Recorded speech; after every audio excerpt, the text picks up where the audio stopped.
Muitas vezes, por que eu fico na fantasia? Porque eu estou muito voltado para a ideia de não ter autoconfiança. E quando eu não tenho autoconfiança, como eu preciso continuar vivo, vivendo, eu começo a substituir a autoconfiança pela imaginação. Então eu começo a fantasiar as coisas. E aquilo começa, num processo de auto-engano, fazer uma pessoa que procrastina e, ao mesmo tempo que procrastina, ao mesmo tempo faz a ideia de que aquilo não é dentro desse mundo real que eu estou vivendo. Porque, de alguma forma, eu não consigo chegar nos meus objetivos enquanto estou fantasiando, e reforça o processo da baixa autoestima. E isso é validado pelas pessoas que estão no entorno, que acabam, de alguma forma, confirmando que fulano é assim, não tem o pé no chão, não realiza, é incapaz.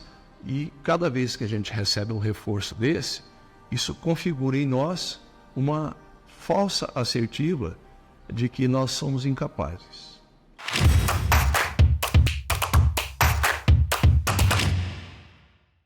Olá, bem-vindo.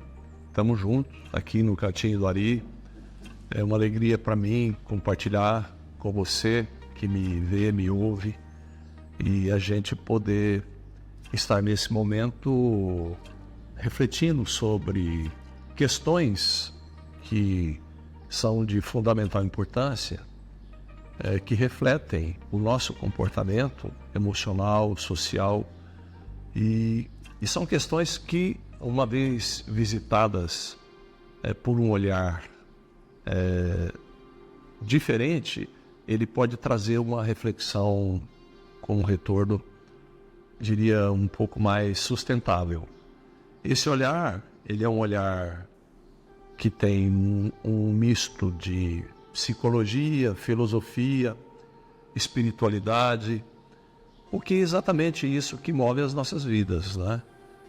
Eu tenho uma larga experiência clínica, com atendimento clínico, terapêutico, e eu procuro trazer esse movimento para isso que nós estamos construindo juntos aqui nesses encontros.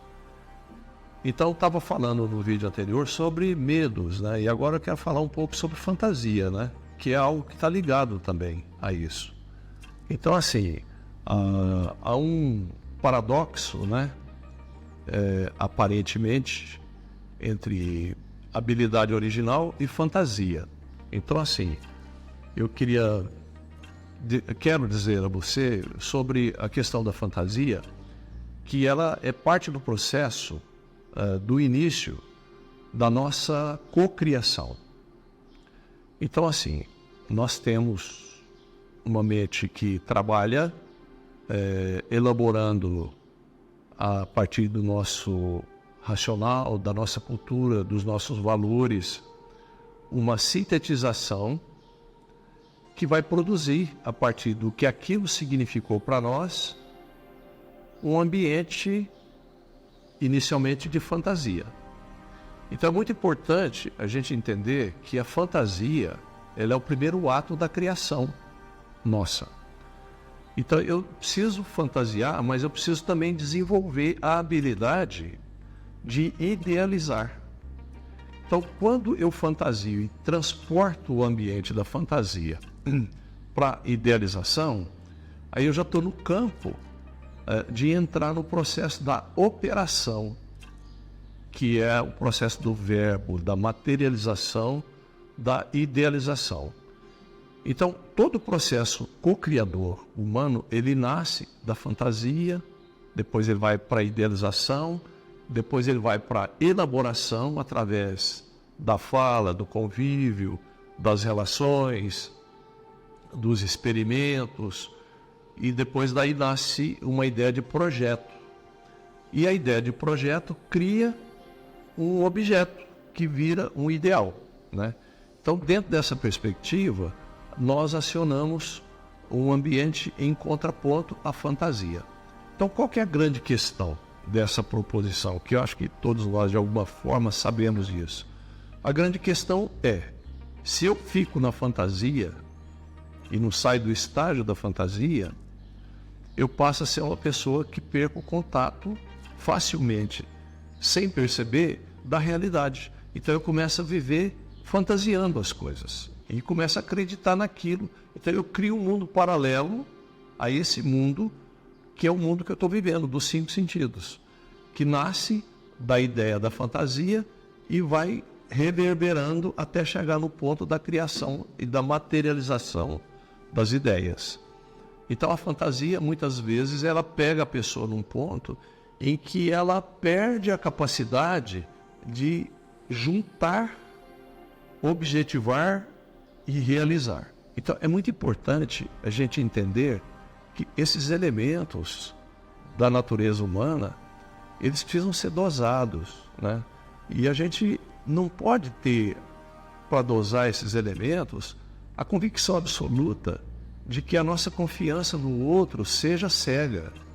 Nós temos que confiar nas pessoas para incluí-las, mas ao mesmo tempo nós temos que ter filtro.